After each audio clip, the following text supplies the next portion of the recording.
Thank you all for coming to celebrate the achievements of Milton High School class of 2017. I am amazed to be standing here as your valedictorian. I am honored. I am humbled. But right now, more than anything, I am terrified. The mere idea of addressing a large crowd is fear-inducing to most people, and I am no different. Despite the seemingly insurmountable task, I stand before you now out of sheer determination and resiliency. In my efforts to say farewell, I have decided to take an unconventional approach. I'm not going to narrate a sweet and reminiscent story about all of our years together. I'm not going to recant the various accomplishments of teams and clubs. I'm not going to thank specific people on an individual basis, and I'm definitely not going to play the role of Zen master in attempts to impart significant insight or wisdom. Now that I've eliminated a few topics, the natural question is, what do I want to reflect upon over these next few minutes? Graduation is a celebration of how far we've come. It also signifies moving on to the next step in our lives. As Disney's Elsa has taught us all, the past is in the past. Now is the time to look ahead. I want to share something I've learned over the course of these past few years. It's not some crazy SAT vocabulary or an introduction to multivariable calculus. It is a simple story highlighting the lessons learned on this journey. This year, I took 2 classes on college campuses, the first being UVM. Why? Well, first of all, I'm a math nerd and I couldn't resist the opportunity to take calculus. But secondly, and more importantly, because I recognized the need to push myself outside my comfort zone. The first day of class was excruciating and something I imagine many people can relate to, the fear of the unknown.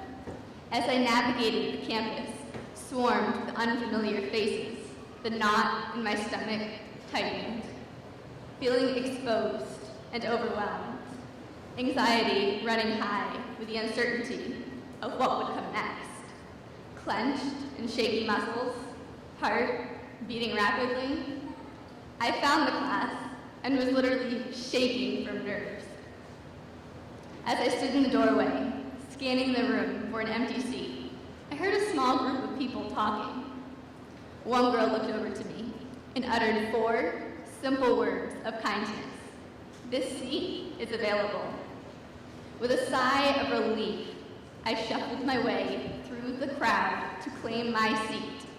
The second row, 3rd seat in from the right, became my special place. 30 seconds later, I found out the girl's name was Rose.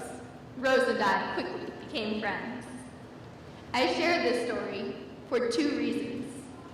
To demonstrate the power of kindness and the importance of tackling your fears.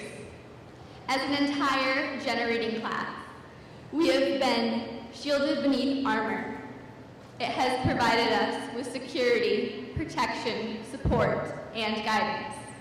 Along with the positive aspects, our armor has consequentially formed and reinforced rigid thoughts.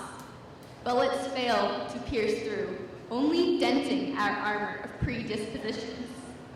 As we leave the walls of this school, we must also shed the armor we are shielded beneath.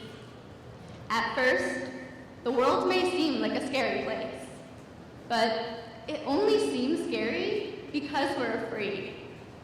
Fears exist. Everybody has fears.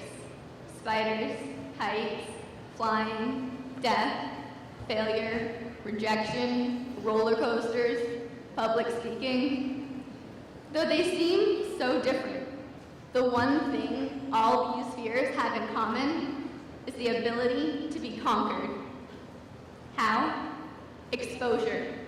The simplest but most difficult task of putting yourself in fear-inducing situations until you become desensitized. These accomplishments serve as the lessons we've taught ourselves, pursuing independent interests, discovering values, and informal skills that make us the unique individuals that we are. Each self-taught lesson equally important to the years of sitting in class, learning and absorbing knowledge, but underrepresented in the realm of education. In hopes that my fellow graduates share a similar experience, my wish for this graduating class is simple. Regardless of whether you're headed off to college, taking a gap year, joining the service, or entering the workforce, let us come to a common, simple agreement. Listen. Listen with your ears, listen with your eyes, listen with your heart. We must acknowledge what's around us, the people, the scenery, the opportunities, the problems. With freedom and independence at our fingertips, it would be most unfortunate to let fear get in the way of possible triumph and victory. We have one life, and one life only. Conquering our irrational fears teaches us to persevere even when life gets challenging. Each triumph brings a new awareness of our ability, persistence, and tenacity. We must make the most of the opportunities presented to us. Don't let your fears deter you. Emanate kindness. Present gratitude. Face your fears. Be the rose in the garden. Thank you for this journey, and let's all take Elsa's advice and rise like the break of dawn.